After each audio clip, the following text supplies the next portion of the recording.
What's up, guys? Saf here on SuperSaf Speaks, and welcome to an emergency episode, shall we say, of SuperSaf Speaks with myself, your host, Saf. And Thunder E from Border Work, your co-host. So this morning, I messaged E and I said, "Dude, we gotta do a bonus episode because there's just too much going on in the world right now, in the space of tech and everything." GameStop stock madness. It's just gone crazy. There's also some knock-on effects from that. We've got the Robinhood app, which is completely being destroyed at the moment. But as well as that, there's other tech news that has just landed as well. The Tesla Model X and S interior refresh. So we'll talk a little bit about that too. Carl Yeah. Pei, the co-founder of OnePlus, has now started nothing. His new venture, which is actually called Nothing. So that's definitely quite interesting. Now, as well as that, the Sony Alpha 1 was just announced, and we've got a lot of thoughts about that as well. Sony just dropped this brand new Beast 8K camera. We'll talk about that. And if we also have some time at the end, we'll be talking about a COVID vaccine scam that I just got emailed this morning, and something that a lot of people have been asking me about on Twitter. So we'll get onto that and how to kind of watch out for things. Right, E. So I don't think Yeah. I'm not a stock expert. Let me just put a disclaimer here. Myself and E are not financial advisors, so whatever we're going to No. be discussing right now, just take it as infotainment, shall we say? Now, I am not too up to date with stocks and shares, but obviously I do take a look and some interest. This is the craziest I've ever seen it. Yeah, it has been. It's been a very interesting ride because part of me feels like I missed the rush and I could have tapped in to make quite some cash. Yeah, Because I saw people talking about this last week with GameStop, and I was like, "Come on, no way! Like, just go away." I didn't pay yeah, attention to it because GameStop as a company is a company that I've wanted to just go away. As gamers in the U.S., if you live in the U.S., you're listening to this. GameStop is a company you go and trade in your old consoles, and they'll give you like $20 for it, and you're like, I yeah, paid $300 for this console. yeah. So I mean, And what it's on the really decline. happened?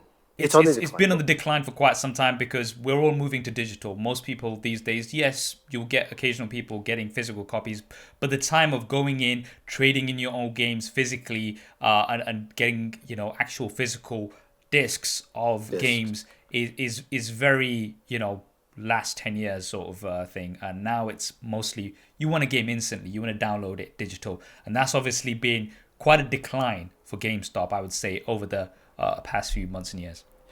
Yeah, there's a YouTuber, and I'm sure if you're watching the YouTube video, but if you're listening, definitely check it out, who did a good breakdown of everything that's going on, kind of summarizing that for you guys here. Yeah. But, GameStop as a company, like Safsa, was going through decline. But somebody on Reddit, through something called Wall Street Bets, that's their subreddit, noticed that the stock was being highly undervalued. He's like, yeah, it's not doing well, but people are just kind of pushing it to the ground a little bit too much, right? Hmm. Because he had seen that, GameStop had announced that they partnered with Microsoft. Microsoft was going to partner with them to use their stores for certain things. Hmm. Also, a big investor also invested a lot of money into GameStop because he felt like, again, too, it was undervalued. And this subreddit found out that GameStop as a stock was being shorted. Now, the briefest definition that I initially understood of shorting was simply you think a stock is not valued where it is, and so basically you're betting that the stock will go down in price, and Yeah. basically if it goes down in price, you win. But Yeah. what it It's really is it's a yeah. little bit more than that. It's basically you're betting that the stock is going to be sold at a lower price. You basically borrow the stock from somebody else to sell at that Hmm. price so that when you make the money, you can now pay off the original person. Or somebody gave the best example is like if you have a roommate, you have two roommates.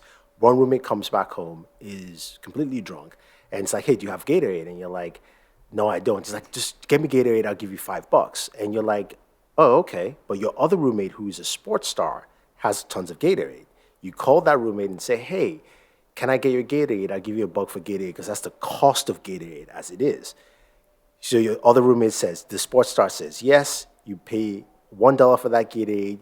You go over and sell it to the other roommate for $5. That is literally what you're doing. That's what it is. Right. But it is essentially gambling, right? Because you could you could easily, well, as what's happened right now, which you're going to carry on explaining, Yeah. it's very risky. But a lot of companies actually thrive on short selling because Short that's selling, yeah, when you because make a lot of money. there's a lot of money that could be made. So what happened is the subreddit realized that they were leveraging, they were over leveraging the undervalue of the stock. So basically, they were shorting the stock at a value of 140%. Nothing is valued more than 100%. So basically, the amount of shorts that they were placing on GameStop was higher than the amount of stocks available, which means you're in a position now that somebody can, they convince everybody in the group to put their money in and buy GameStop stock. And that increased the price now, which means Yeah. that now those guys now are panicking because what they bet for a lower price is going up. And they now have to buy stocks in order to basically clear their They position. don't have a choice. So, for Yeah. instance, if you bought a stock at $10 and you were hoping that it was going to drop to $5, so you bought 10 of those. We're going to keep it very simple. So Yeah. you short so you short sold stock 10 of those. So it's 100. The value of it is 100, but you know it's going to go down to 50. So you borrow that, right? Yep. When it goes down to the value of it all, because it's going to drop half, goes down to $50, then you buy that stock and then you sell it back. You give it back from what you lended. So essentially, Yeah, you've yeah. made $50, minus fees, etc. Right? Now that's obviously Yeah. a very simplified explanation of what these lot were hoping to do. However, now if that stock increases 10 times, so if your stocks, so you bought 10 at $10 each, now those are, so I mean, not sorry, bought, you borrowed 10 yeah. stocks at $10 each, $100, but now they are worth $1,000. So now you have basically lost $900, Duh. and that is Exactly. currently what's happening, and it's insane. So think about it from the exponential value. A lot of people were jumping into this, right? And what you saw was GameStop. So between 2 days ago and yesterday, GameStop stock increased by 154%. And I remember 2 days ago, it closed at $150. I looked at it, and I remember we kind of talked about it, Lisa, and I was like, nah, let's not even touch that. But I looked at it, and I was like, should I? No. And yesterday it went up to $500. And like part of me was like, if I jumped in yesterday and I saw, because I was gonna jump in for one day, ride the wave, and sell, I would have made a ton of money. So like a lot of people have. You've heard stories of somebody who put in $1,000 and bought it at like. So you just think about the math, right? You bought 50 shares you bought 50 shares. So you bought $1,000 worth of shares at when the stock was priced at $50. So the amount of shares he has, and then it went up to $500. So it's gone tenfold. Yeah. Exactly. So a lot of people, like one of the main people in the subreddit, basically put in $50,000 of his own money. So I mean, he's made how much? Like millions, right? Because he's he went nice. in quite early when it was even lower. Yeah, he's a millionaire. I was listening to a sports show, and they were talking about it. This is like a sports show. They were talking about it. They're like, there was one kid who invested his life savings, $15,000. He's a millionaire right now. Boom. That's What it is. crazy. But here's the thing that happened, right? So this happened yesterday. I mean, the big boost was yesterday when he went up to about $500 for the shares. I think it closed around 340. After hours, it went to about 500. The market you could see the anger from Wall Street because they literally got hit in the head. I mean, they got caught with their pants down because they were over leveraged here, meaning they basically borrowed more than they can actually pay for in this situation. And there were calls back and forth. But what really happens is that this is the first time in collective history that normal traders or day traders, or you could say retail traders is the word that's used. Basically, you and I were able to jump in and beat institutional traders at what they do. This happens all the time. Now, a word of caution is because a lot of people will talk about it and say, yes, you're beating the man and Yeah. you're fighting the big Sticking guys it to the because big guy. according to some reports, they lost like $5 billion, right? Here's the thing: some of those investment and hedge funds are also trading people's 401ks and people's long-term investments, right? Yes. This is how they make sure that they triple and they expand those investments quite well. Now, this could be affecting somebody else. So the thing is that as while some of us are doing well, and I'm really happy for the guys who found this and they were like, yeah, we're gonna do this. We're gonna do what they do to us normally. Essentially, This is what yes. happens, Tables are turned. right? Yeah. But also remember, they were doing this to us using other people's money, aka maybe you could say maybe it's union workers out on the west coast of the U.S. That's the hedge fund manager we don't know where it's from, but Yeah. those are the complications where when all the dust is settled, you're probably going to hear a couple of months time that some 401k lost like $1 billion out or something, or Yeah. more, stuff like that. So that's So- where the caution is, I'd say. Yeah, so I mean it's crazy. So there's a couple of things that I being somebody that's a noob to all of this that I want to say. So eventually, because I mean there's going to be a lot of people right now that are thinking, oh, I should step in and I should get some stock, right? What would your advice be? Because the way I see it is somebody that is a noob. This is not investing. This is gambling right now because it's very high risk right now because it eventually GameStop stock is gonna hit its peak. People are gonna start dropping it on whatever rate that these short sellers actually have to buy back at. It's gonna bring it crashing down. Yes. So here's the thing, and this actually leads to our next conversation with Robinhood and the other apps, is the fact that, number one, this is not fundamental investment. Like Saf said, this is pure gambling, but gambling where at least in this case, one side has the upper hand over the other, right? It's almost a clear upper hand. When it comes to buying stocks and investing, do not do this. I will say it again. Please do not do this. Do your homework. Research and learn. Look at basic business fundamentals for a company because you hear a lot of investors the last couple of days were like, "Why are these company stocks going up?"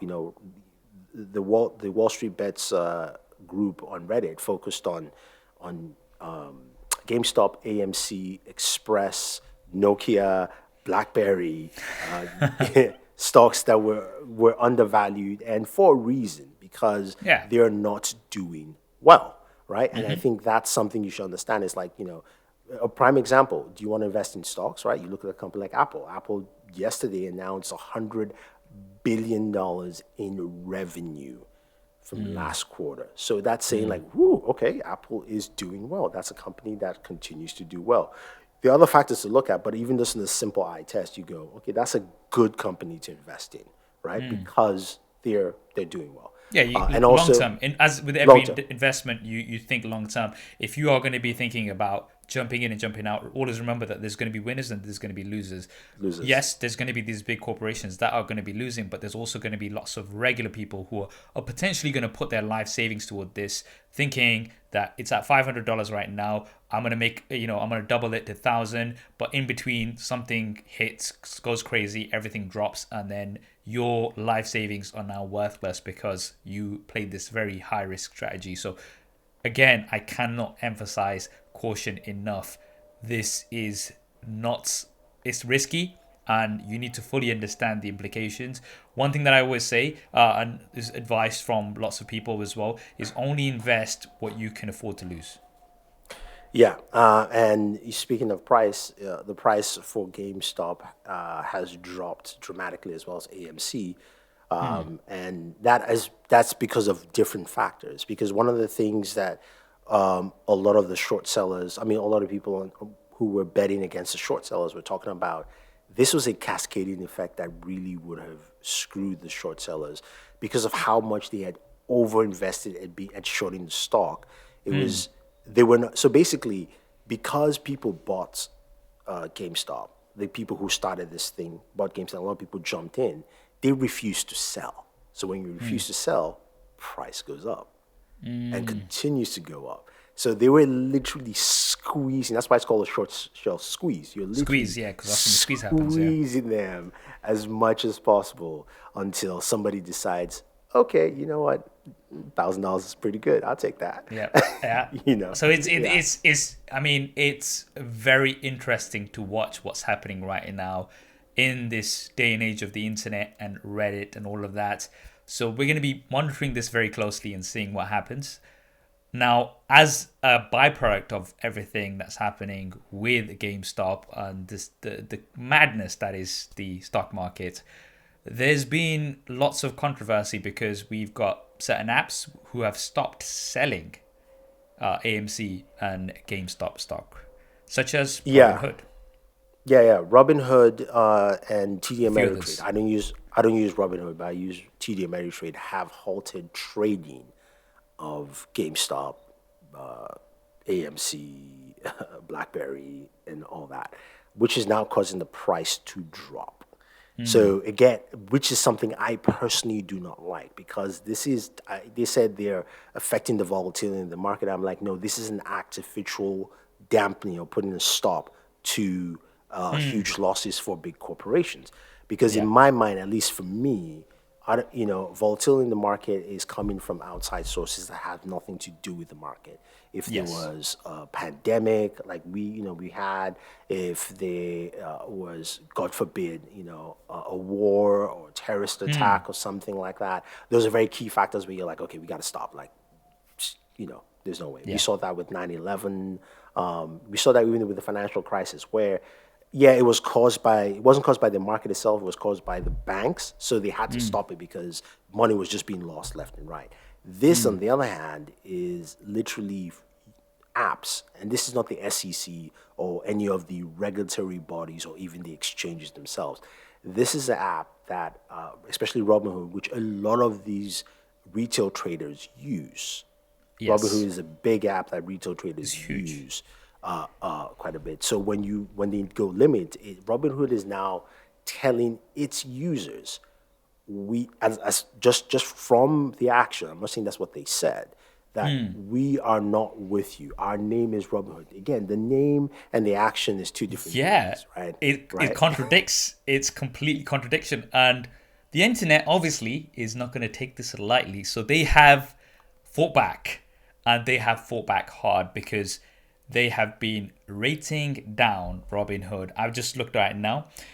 301,000 reviews on Google Play, and it is now at a solid 1 star. So we're talking over 200,000 1 star ratings for the Robinhood app on the Google Play Store within the last few hours, I would say, right? Yeah. It's crazy the amount of people who have just kind of jumped in and because it's you do something like this, you're gonna get a backlash, and there you go.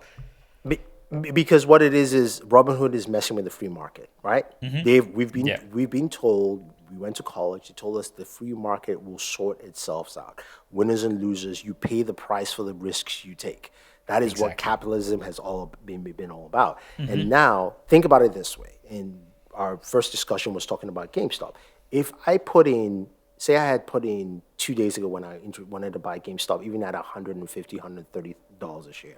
If I had put in $10,000 into GameStop then, and then as of last night or yesterday it was at $400. I'm like, okay, I'm riding. This is great. And then this morning I can't sell.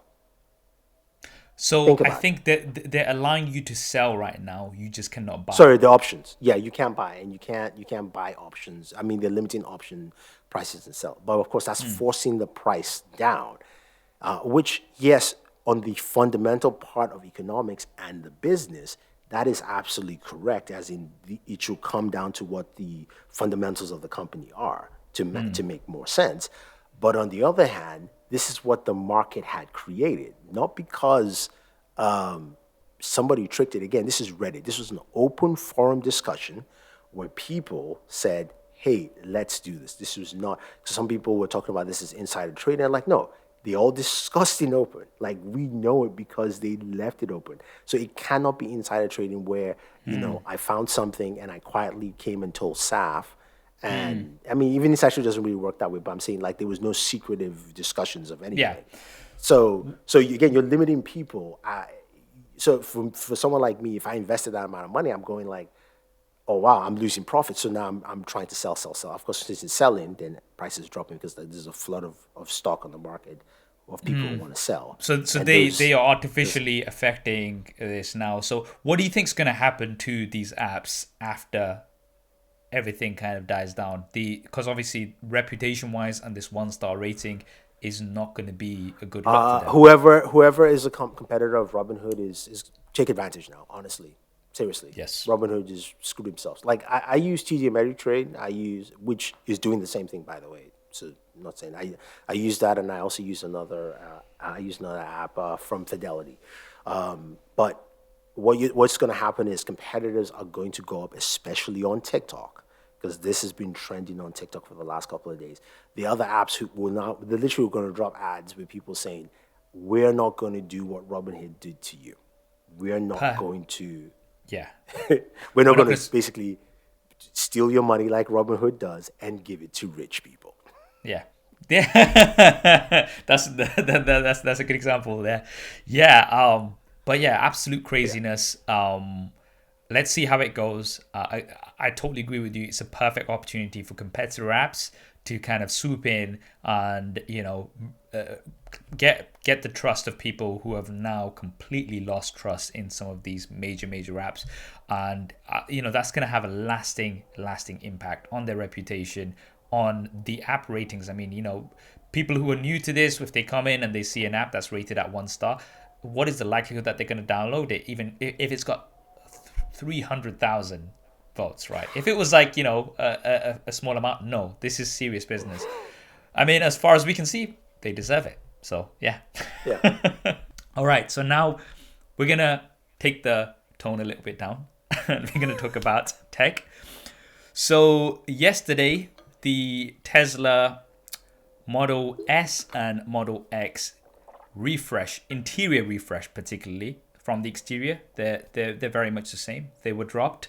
There was lots of talks about it. I'm gonna kind of just run through a few of the interior updates that we've now got on the new Model S and Model X. So I think the big one that really stands out to everybody is the steering wheel. I'm not sure if you can even call it the steering wheel. The new shape. The half wheel. The half wheel. Okay. So we've got wireless charging, which we were expecting. There's a horizontal 17-inch touchscreen, center touchscreen now. So this traditionally on the Model X and the Model S has been vertical. This is now horizontal, like we've got it on the Model 3 and the Model Y. And there is a gaming computer behind this with 10 teraflops of processing power and wireless controller compatibility, allowing gaming from any seat. Okay.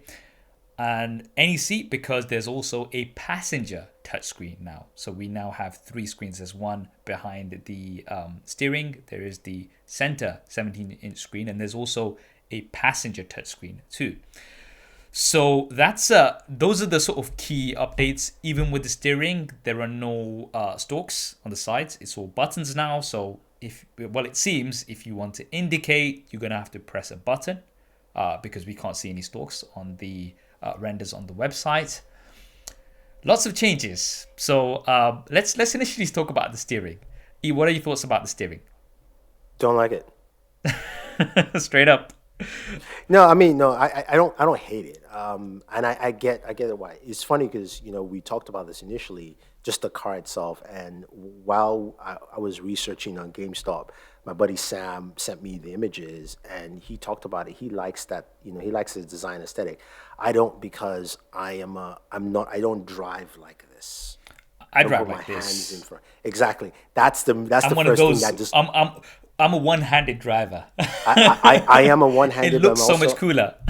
Exactly, and I'm also a cut wheel driver. Where I not like when my cut wheel, I mean when you've got your hand on, like, they always say put your hand on the 11 and the 5 o'clock position. So basically, my hand moves positions around the wheel. I use the whole wheel when I'm turning, So when I'm trying to do a quick turn, it's I'm just used to So that driving I, experience. I think it looks cool in terms of practicality. Like, I've not actually driven something with a steering like that. I know the Cybertruck was supposed to have something similar as well. I've never driven something like that. So I can't really give you my actual thoughts on how I would like it or not. But in terms of my perception, like in terms of me driving, proper wheel steerings for quite some time, I like that. And I mean, even sometimes when I'm turning, I'll kind of do the one hand thing. It took me a Yeah. long time to master that. When I was 18 and I got my license and I wanted to look cool in college, and there was no power steering on my car. Okay, so Oh yeah. it was Yeah. not The good easy times, for the me good to old master days. the one handed, because I'd have one hand of the gear, the stick, as you Americans like to say, and then I'd have one hand on the steering, and that was the way to drive. And that's how I trained myself to drive for these many years. And now we're gonna have this, what did you call it? I think is it called the yoke steering? I mean, it's kind of similar to some Formula One racing wheels, but Okay. again, the difference there is Formula One has like such tight degrees of turns that really turn the car because such a low center of gravity. Yeah, I yeah. mean, we'll see. I'm just saying We'll that I see. just preference wise. I'm also interested to see if the UK is actually going to pass that, because I'm not even sure if the UK will be like, yeah, you're allowed to have that. I'm pretty sure they're gonna have to have like a version for the UK that's gonna have a circular, like a traditional steering wheel, shall we say? Yeah. What about, okay? So that's the steering. We're gonna see what happens with that. I think part of it also might be because of the emphasis of autopilot, because Tesla now is really kind of ramping up their autopilot game, and self-driving. So I'm kind of wondering if that's kind of like a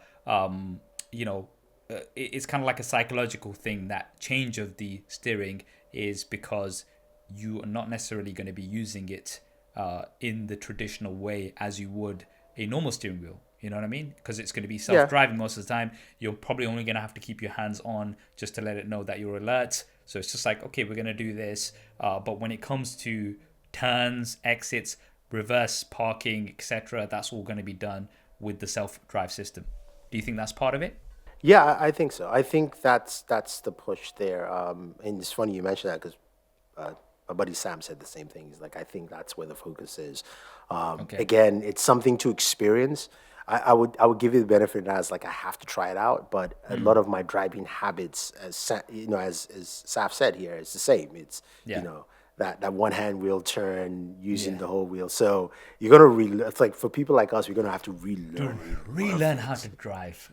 Yeah. Okay. So the horizontal display, I'm definitely for that. I think that's really good.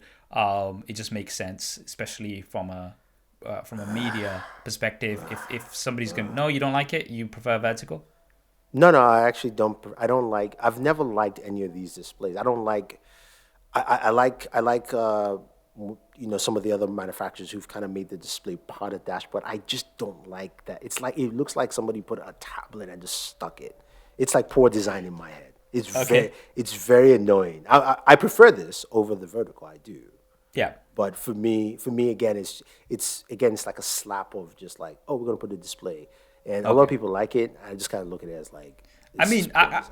I like it. I do like that the Model S and the Model X do have the front display as well, because then that's kind of more in your line of sight. Yeah, I'm going to cover this in my review, but I would prefer, like, if my Model 3 had a heads up. head-up display, right, where it's the projector and it's just kind of Oh in your wait, line of sight. there's no heads up display on this. There is. I'm not sure if there's actually a projector head-up display, but there is a display behind the steering. I very much doubt that it would also have a head-up display as well as the one. I'm not sure. I can't. Don't quote me on I'm that. officially since I'm known as a person who doesn't really like Teslas. I'm giving them a ding for this because Well, every it's not luxury confirmed. I car. don't know. I don't know. Okay, all right. I've not seen any information about a head-up display. I know there's a display right behind the steering. So you've got one there. But in terms of actually a projected head-up display, which is in your line of sight and looks like it's in your front, front window. That's Windshield, what yeah. I'm talking about. Yeah, windshield. Yeah, so Okay. that's the one I'm talking about. The back display, that's interesting because that makes it a lot more family friendly, where you could have something playing at the back. There's the gaming element.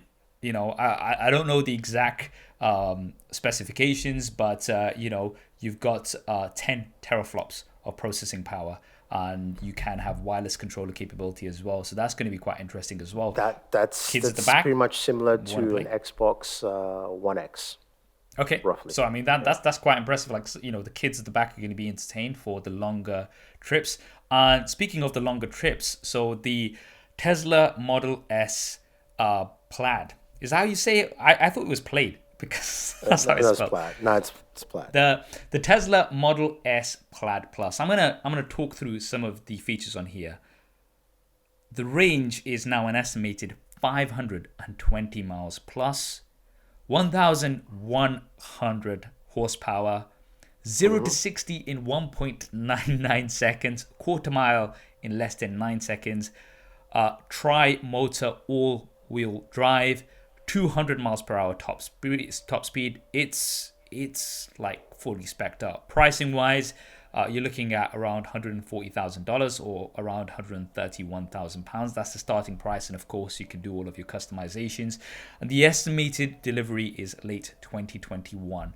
Now, I mean, it's for $140,000. A lot of people say that's a high price, right? Which is, but for what it's offering, the 0 to 60 in less than 2 seconds, the 520 miles plus range, the 1100 plus horsepower.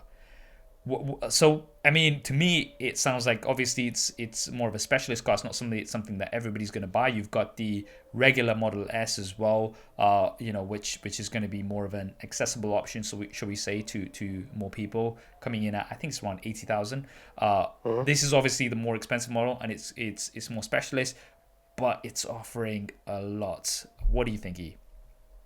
I mean, it's good. It's good because this is a response to Lucid Air. When Lucid Air made the announcements last year, they said the car was coming this year. They had a Air Grand Touring at 517 miles for range. And I remember then also, Elon Musk put out a tweet says the Plaid is coming. And I think they had hinted the Plaid was going to do over 500, didn't give the specific amount. So again, competition. This is why we have competition, right? It's good because not saying that they wouldn't have done that, but it forced them to do it probably faster, right? Or Yeah, move the timelines a little bit, which for me is always a good thing to see, and it's yeah, good that Tesla's offering that. Plus also the ranges. I like the ranges I'm seeing. Even the regular Model S, or at least the mid range is like. It's like 390 miles or something like that. So you're still getting extended range on even not the the base. Plaid, but the base models as well. So I think having that is key and great. Yeah, The thing I for me, my own concern is less of the electric part of the car, because I think that's something that Tesla's always done well, like from the get go. I'm yeah, more concerned about the interior, the finishing, the issues they've been having with manufacturing, like the doors not opening in the cold, which is what kind of has limited Teslas here in the Northeast of yeah, America, because it's so much yeah. colder. So those are the things I want to see improve. I think Where those will. I anything mean, else. those will inevitably get better with time because especially with how many they're shipping out now, it's becoming a lot more common to have a Tesla. And the market is really adopting to electric vehicles, and obviously Tesla has been the driving force there. In terms of the Plaid Plus, a lot of people have been asking me, Saf, are you going to be getting one? No, unfortunately, I'm not going to be buying one. Yes, he is. Well, it depends on how many deals E gets me this year. We'll make it happen. We'll make it happen. Well, I mean, you can always help by dropping a rating on Apple Podcasts. That will help this podcast get out more. If you're on YouTube, then subscribe, like, help feed the algorithm, and then maybe I'll be able to get A Plaid Plus, no, not really. I mean, for me, my Tesla Model 3 performance is doing great. I'm not able to use it as much as I would like to right now because of the continued lockdowns. So right now, it doesn't really make sense for me to get it, especially considering that the Cybertruck is around the corner. The estimated delivery for the Plaid Plus in the UK is always later compared to the US because of the differences. They need to put the steering on the right side and all of the other modifications that they have to make to meet UK regulations. But I will try to get a Model S Plaid Plus in for some coverage on YouTube and all the socials, of course. So I'm excited. I'm definitely excited. I love seeing refreshes on Tesla I, I because have I have a question for you since you're a Tesla user and I'm not. Because I think there's also it might be a fundamental thing between car people and non-car people. I'm not saying you're not, but I'm just saying maybe you can help me answer this question. yeah. One of the things that Tesla has done, we talked about this with the Cybertruck, is the weirdness of design. Because on a marketing side of things, the weirder you make it, the more attention you get. The Cybertruck, right? For any truck person, it just looks like crap. But for hype and even getting the attention of the truck person, it's like the truck person is still like, "Why did you make this? Let me check it out." Right? It's Yeah. that kind of logic. Same thing with this refresh with the wheel, right? Yes, probably on one hand it's for what do you call it again, autopilot, but on the other hand it could be like when you look at it, you're like, whoa, whoa, whoa, okay. I Can you mean, drive with that thing? So is this an intentional? Do you think it's an intentional thing where I think, they yeah. they're attacking, they're trying to meet the people who are not necessarily car drivers, as opposed to the car people who eventually they think will come around anyway. I think a lot of Tesla is also being unconventional because right now with my Model 3, it's so funny because I have Sentry mode on, and whenever I park it somewhere and I go, people kind of come over and kind of have a look. So, you know how you're talking about this tablet in the middle of the thing and you think it's lazy and stuff? I think it's intentional because it gets people's attention and it's very different to everything else that you see out there. So as I said, I'll come back and I'll be like, all right, Sentry mode. It'll say that it's got this many events, and I'll have a look, and they'll be like, last time I posted it on Twitter, there was these two girls who were like going over, it's like, oh, look at that screen, and they were like getting really kind of, it's like it was super alien to them because they've never seen something like that before, right? And again, the Cybertruck, like initially when I saw it, it's like I woke up and I was like half asleep and I look at my phone and I was like, I thought I was dreaming, right? I was like, really? And then I kind of like got to my senses and I was like, what the hell is this? But then eventually it just started growing on me because I was like, this thing looks like it's out of like an 80s sci-fi future movie, right? On Mars. It's just super cool. And now I cannot wait to get it. And just being different, like there's nothing else that looks remotely like the Cybertruck. So I think it's intentional from Tesla and it works. So why not carry on doing what you're doing? Okay, cool. Yeah, I mean, I'm looking forward to it. There will be coverage. Hopefully, I'll be able to get a I was gonna say review unit. I'll hopefully be able to get a loan on the Model S Plaid Plus for a short while and do some coverage. So I'm definitely looking forward to it. I want to talk about Carl Pei, who is the co-founder of OnePlus. A lot of my followers and East followers will know him. Great guy. We've hung out many times. Really super chill dude. Now, he left OnePlus a few months ago. Took a bit of a break, but then he announced that he had a new startup, and the startup is a London-based consumer technology company, and has the likes of iPod inventor Tony Fadell, Twitch co-founder Kevin Lin, Reddit CEO Steve Huffman, and YouTuber and good friend Casey Neistat as investors, right? So you've got some big names investing and trusting in Carl, which I can really see because, Carl's a very, very smart guy and, really does know what he's doing. Now, the announcement just came recently that the name of this company is going to be called Nothing. And a very interesting strategy to call it nothing. They've also got hold of the handles, like on Instagram. If you go to nothing, it is the company name. So very interesting strategy. Now it's gonna be it's a company that's gonna have smart devices, right? And it plans to release its first smart devices in the first half of this year. And Nothing's mission is to remove barriers between people and technology to create a seamless digital future. Now, as soon as Carl's announced this, there's been lots of questions, and it's genius because with a name like Nothing and kind of keeping that suspense, it's getting a lot of people talking, right? So Yeah. again, this is where Carl's kind of skills come into play, I think, as well, because he obviously knows what he's doing, right? And with the backing of such big names, you know that he's onto something. What is Nothing?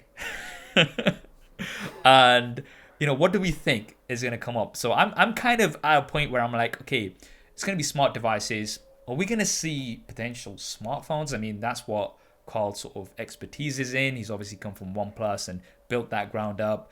Is it going to be smart home devices, smart wearables? What is it going to be? At least for me, from that description of what nothing is, it sounds like a mixture of what Apple is trying to do as a company and a brand being seamless. That seamless approach, combined with what the former Google founder, I can't remember, or Android creator, the guys who did Essential, when they were talking about the OS. This is years back. They had an OS. They said they were trying to create this underlying OS that would talk to Android, Windows, whatever, so that when you have other devices, it automatically just connects and works. Like it does the work for you. So I'm hoping to see some of that. It's to me sounding like that's what at least they're trying to do. Where it's number one, it's going to be the aesthetics and looks, very key. Because if you want it to blend, right, lifestyle, it's got to feel like it's part of your home, it's part of your clothing, it's part of your just your general, like this is me. So Yeah. it doesn't feel like you're connecting to tech or not. And then the other half is it's got to be easy. It's got to be super easy to mix and match. Now, if they can Yeah. do it where it's easy on iOS and Android on the same levels, that'll be a quiet coup that no one has achieved. Okay. Because we all know how with certain products it's like you want to pair it with an iOS device or Android, that kind of thing. Now, in terms of smartphones, I don't know. I don't think he's gonna go there yet because my thinking is there's probably a non-disclosure that he cannot do that for a couple of years. Potentially. Now, what's Yeah. interesting is as well is today he put out a poll, which was what is your go-to music streaming app, right? Is it Spotify, YouTube Music? Is it Apple Music, right? So there was some speculation as well. Is that going to be part of it? But he has also said that it's going to be more of a hardware company than a software company. So I wonder if that has something to do with it as well. I mean, you're a headphone man, E, as we can clearly see. And, thanks for showing me up by having new headphones every freaking episode. There's comments, Yeah, they're like, this guy's always got new headphones. Saxel has just got the AirPods Max. That's because I don't have a wall of headphones behind me, okay? I apologize to our listeners who are listening just purely to the podcast. I do have a headphone wall of reduced size of about 26 headphones. It used to be Show off. 56. Um, so I'm using this opportunity to showcase them on our video podcast. But back to your point, I think that was more of a. I think they're looking into speakers and maybe headphones, and I think that is an area that maybe they feel they can compete in and bring some difference there, especially if you think about it from the speaker arena in this fashion.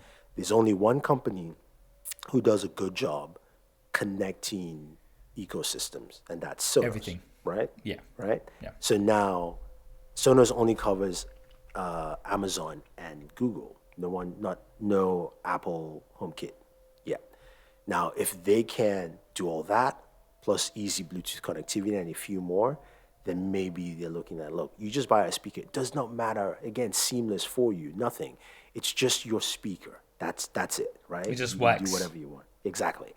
That I think is what they're going with there. So I think maybe he was trying to figure out like what services do you use, because then it's like Apple Music, Spotify. If you use Tidal, it just kind of works. I mean, it's interesting. I do love the whole marketing behind it and the way they've kind of, just the name of it is nothing, and it's gonna get people talking. So I love that, and obviously we're gonna be watching very closely what comes from it. But yeah, I'm excited. I'm excited for Carl, and again, I think everybody's very confident that whatever Carl's working on is going to be something out of nothing. So let's see what happens. Right. So Sony Alpha 1, an absolute beast. Sony just kind of I wasn't really keeping up because I literally just got the Sony A7S III, which is actually being used to record this, and I know E's also using it. So we are Sony users. We've been Sony users on the camera side of things for many years now. Absolutely love what they do on the camera side of things. They dropped the Sony Alpha 1. Now I'm going to give you a quick rundown of some of the key specifications of the Sony Alpha 1. We've got a 50.1 megapixel full frame Exmor RS CMOS sensor. This is a new sensor. You can have up to 30 frames a second continuous shooting at 50 megapixels, right? So, when I put that on there, 30 and people are like, what, only 30 frames a second? No, we're not talking video, we're talking photography. The burst that you're going to be able to get on there, especially if you're somebody that's a sports photographer, a wildlife photographer, you're going to absolutely love that. 8K up to 30 frames a second, 10-bit 420, and that is up to 30 minutes. It's been tested up to 30 minutes at room temperature. Obviously, with the R5 from Canon, there's been lots of overheating issues, so this is going to be really interesting. 4K 120p at 10-bit 422, 15 stops of dynamic range, 759 autofocus points with 92% coverage, and there's actually 120 autofocus calculations happening per second, which is insane. 5-axis optical image stabilization. We've got zero blackout, silent shooting. But when I saw all of that, I was just like, whoa, mind blown, and I was just like super excited. But then there's a few things that also came along with that. Firstly, the price. Starting price, body only, £6,500 or $6,500. So it's very, very high. And the other thing that for me as well, which was definitely a downside, is that it's got no vari-angle display. So the display is like what's on the Sony A7S II, I believe, and the Sony A7 III, where it can just go up and down, right? It can't go off to the side and go full 360, which is something that we value a lot. So that's for me. Like, I was like super excited, but then those two things kind of like made me sit back down. Though, okay, maybe it's not the one for me. What are your initial impressions, E? I mean, I like all the specs on the camera, but it really is not for us. Just the camera alone with the megapixel count and the image sensor size. This is a shooter first. This is aimed for the guys who do wildlife and all that in Sports. sports. Yeah. So this kind of goes back to a large degree, the articulating screen really doesn't matter for that crowd. It really doesn't. I'd argue, because I would love to actually have a proper survey done with the target audience of these, because we are now in a day and age that, a lot of photographers and videographers now have to do a lot of stuff, shoot stuff on site, where they have to potentially do a piece to camera, and just that flexibility of a display that can not only go up and down. Yes, it's off to the side, and this is something that I believe Sony, one of the arguments is that a lot of pro photographers like to have the display Centerpiece. whether they're doing it, whether they're using it up or down. Sometimes they might want to kind of get something that's high, so they're using that, but they still want it to the center. They don't want it to be off to the side, which I kind of understand.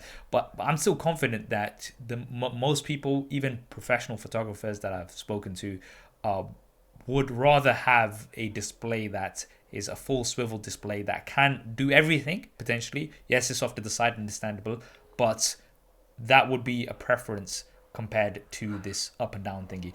I would love to actually see, Sony, if you're watching, please, and you're listening, please do a proper detailed survey across your users and base that on what you want, on the future cameras to have. Because I mean, the Sony I would. A7S III right now with the flip out screen, I can see myself right now. I don't need to connect an external monitor. And fair enough, yes, sometimes you get the best out of an external monitor. Actually, I just thought about this. Yeah. They want to push the Sony. Yeah, I was about to say that by saying yeah. Okay, this makes sense. Makes sense. Okay, so the Sony Xperia Pro, it's priced at $2,400. Let's set that price aside for a second. Just the capabilities with the camera is the most important part with that phone.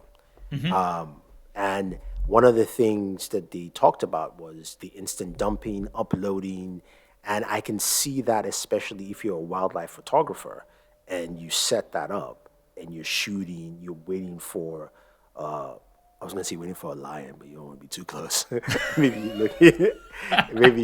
You're looking at some birds, like some pelicans down the way, and you're capturing shots, and it's immediately, that's the functionality you're bringing to that crowd.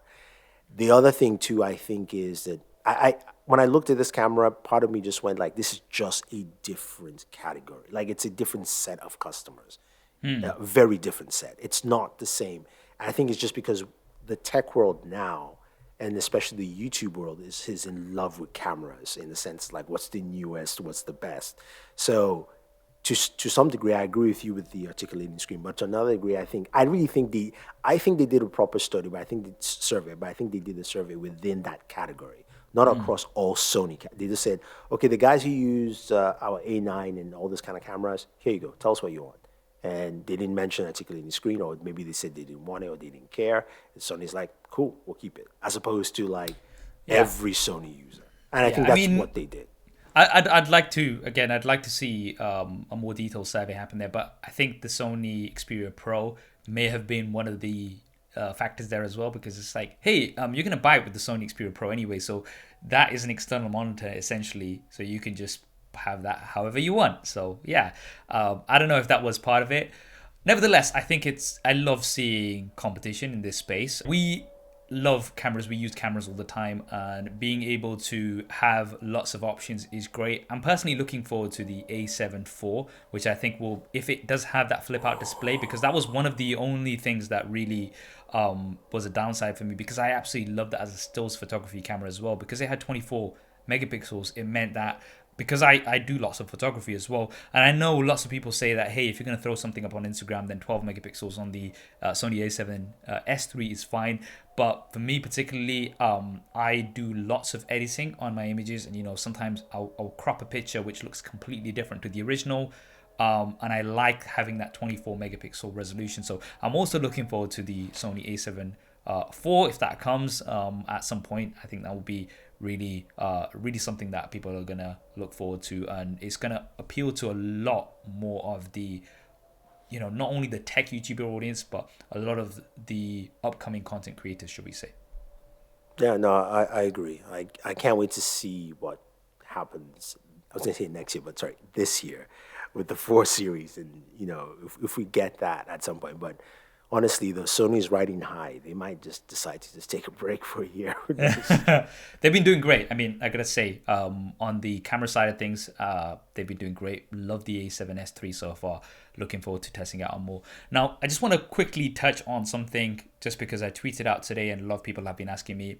I got an email this morning which was disguised as from the NHS saying, you are eligible for a vaccine, because they're doing, based on family genetics and things, they're doing some research, and click yes and click no. And this went through all of my spam filters and everything and actually ended up in my inbox. So I actually took a screenshot and sent it, put it on Twitter. And a lot of people were asking me about that because I immediately could tell that it was dodgy, because I was like, why are they going to send it to me? But I just wanted to talk about a few things because a lot of people were asking questions. How do you know that this is a dodgy email? How do you know that it's a scam, right? So firstly, I just want to say to the waste of the world who do these things, I absolutely hate, that people take advantage of situations like this, because yes, somebody that's tech savvy is not gonna fall for this, but there will be lots of parents, lots of grandparents and things who are elderly and not so tech savvy, and they might fall for a scam like this. So the first thing that I always say to look out for an email is look at the from address. Now this was actually from a Hotmail address, so that immediately is red flag. The NHS is not going to be sending you an email from a Hotmail address. It will be from an official email address. Now, this can be easily spoofed. It's very easy to actually spoof the from address. So that's something that's very easy to do. So, that's if you check that and it does actually look like it's from an official address, still be cautious. The other thing is, are they addressing you by your name, right? So this email did not address me by my name. It just went straight to it. So if it again was from, say, the NHS, they would be addressing me as my name because they would have my details to be able to do that. The other thing, and this is the main thing that I always say, it's a bit more difficult. It's difficult to do this on a smartphone, but if you're on a desktop PC, you can just hover over a link. So the usual aim for a scam email is for you to click through to this link, which will potentially try to get more details from you, try to get you to submit details that they'll be able to access some of your finances from or whatever. Or it could be a virus or of some sort that you go into this compromised page, which then put something on your mobile phone, your PC or something. So the other advice I would give is to just hover over those links, and at the bottom in your status bar it will tell you where that link is going to. And before you actually don't click that link, just have a look. If it looks dodgy, where it's like, okay, it's not going directly to the NHS website. So yeah, I mean, again, they can try to spoof this a little bit, but if you look at that URL and it looks some part dodgy, sometimes they'll try to get a domain name with some numbers in it that look like letters, etc. Just watch out for that and don't fall for this stuff. What advice would you give, E, for emails like this? Because it's happening more and more right now. Oh yeah, I mean, I had a situation last year. I remember I called you about it, where I was called and they told me Yeah. they were going to cut off my power in the building, and the guy called, walked me through the process, and then I said, I can make the payment now online. She's like, you can't do it online. You have to go to this center. And I was like, wait, why? So here's the thing I always tell people, whether it's an email, sometimes you get calls, is with an email, the one thing I always say is, if it's like from the NHS or whatever government body, go to the government's website, go to the official body's website, and look for any information stating they are going to be emailing people, sending people information, or what have you. Because sometimes it's just very easy to just, the layout they give you in an email looks very legit. It looks like, okay, yeah, this comes from the NHS, so it must be right. Because our brains think that when we just click. Always go back to the government website, especially in the US now, since tax season is in. You're going to get a lot of fake IRS. You get your check, get your stimulus check returns. So always go to the official government website. And the second thing is, when you get to that website, look for a number and call. Call Yes. and just tell them, look, I got this email information. They said this. They will tell you right away. They're like, no, this is false, or Yeah. So if you don't know how to catch, or maybe some of these things might be difficult, you're doing from your smartphone, go to the government website, go to the Do official that. agency website, and check for information. And better still, just look for the contact number on there and Yeah. call. Definitely. And The other thing I would say is right now, especially because the people who are targeted are people who are not tech or internet savvy, right? So what I generally do is I sit down with my dad and I'll the things that I've gone through right now is I'll kind of go through those with him just so he's vigilant as well. And then the other thing I'll do is just tell him to, just if anything like that comes, don't click on anything, take a screenshot and send it to me first, right? Yeah. Just be very cautious with that. And, that's something, again, I think right now, especially, it's very important to speak to people that might be, not tech savvy in your family, and just kind of go over a few of these things just to make sure that nobody gets scammed, because there's actually been quite a few stories recently, people using the whole COVID situation to, scam people, which is really depressing to see. But it happens, unfortunately. But yeah, just be vigilant and do what you can. Just thought I'd quickly mention this as well towards the end, because it was something that so many people were asking me questions about. That's all we have time for. This was a bonus episode that landed last minute because of everything else that's going on. Hope you enjoyed it. If you did enjoy it, then please do drop a rating on Apple Podcasts. If you're on YouTube, then subscribe, hit that thumbs up button, play to the algorithm. Let's get this out to more people. Thanks for listening. This is Saf on SuperSaf Speaks. And this is Thunder E from Border Work. And we'll see you next time.